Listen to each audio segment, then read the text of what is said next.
You know what the good thing about doing news before used to be? Back when, people used to watch TV, how they're always shuffling papers and stuff. That's like me right now getting all the news together because I have so much news to share with you guys. Welcome back to Crypto's News. But we live in a digital world, guys, so you don't get to see that. Welcome back.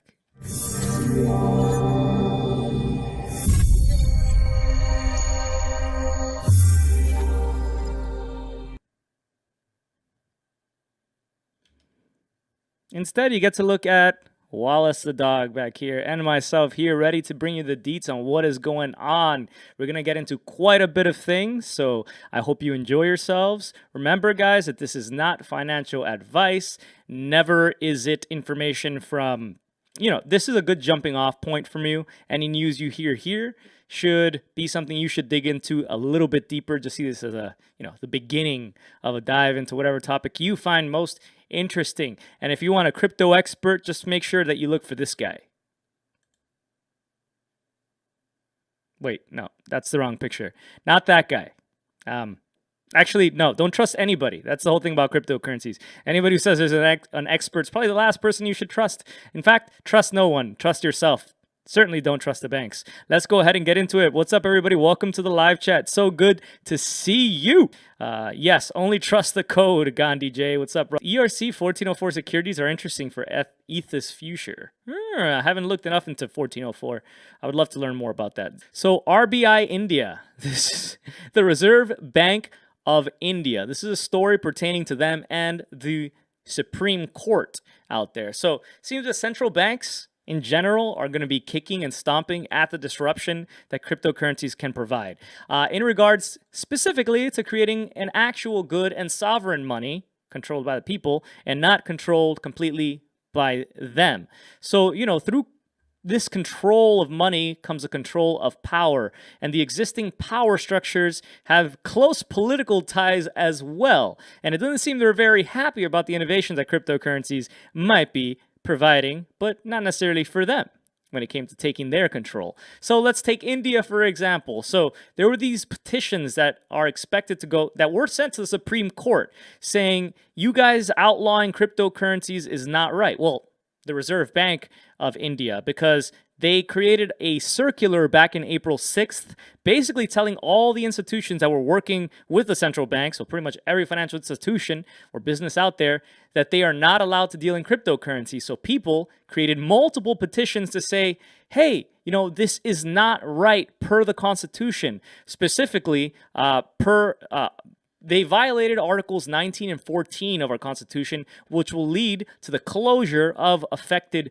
firms. So the review that the Supreme Court was supposed to be making in regards to the RBI's strict decision with anybody working with them was supposed to take place on September 11th, but has been delayed until tomorrow. So today, it turns out that, the RBI, the Reserve Bank of India, has put out an affidavit, which is pretty much like a sealed statement, an oath under perjury of law for the court. Pretty much like when you go to a notary public to say, this is in fact true, and you have somebody stamp it. So they submitted an affidavit that is quite negative and is urging the Supreme Court to not even entertain the petitions at all and just dismiss the case completely.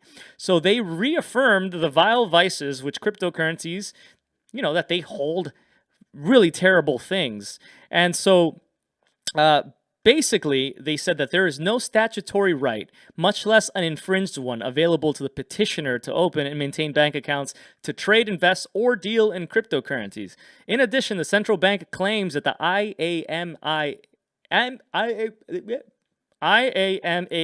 others haven't got any reasonable or tenable ground for interference by this court. The RBI claims that cryptocurrencies are associated with multiple risks, such as the lack of customer protection, high volatility, vulnerability of wallets and exchanges, houses to cyber attacks, money laundering, etc. The news outlet conveyed that originally reported this. The So unlike a currency, which is defined as something that can be a medium of exchange, a store of value, and a unit of account, the central bank asserted that cryptocurrencies, given their volatility, lack of intrinsic value, and low adoption, satisfy none of these criteria, emphasizing that their value is merely derived from the parties to a transaction willing to pay a particular amount for them. It's the same kind of thing with fiat currencies, I'm pretty sure. That's whatever. Well, so what do you guys think? Are cryptocurrencies evil? Will the Supreme Court dismiss this case outright? Will it be overturned? Will they actually say you have no right to do this? Reserve bank to the people? Will the average person finally have a say, or will the politics and the old money keep people in their shackles? I guess we're going to find out tomorrow, or they delay it again. I guess we'll have to see, guys. I am a fraud of an Indian, unfortunately. I would love to be in the Indian Congress, but my father is Indian. I did not grow up with him. I don't, unfortunately, speak any Indian myself. I grew up with a Dominican mother, so I'm pretty much Hispanic and American. But yeah, politics isn't my game anyway. It's not something I would strive for.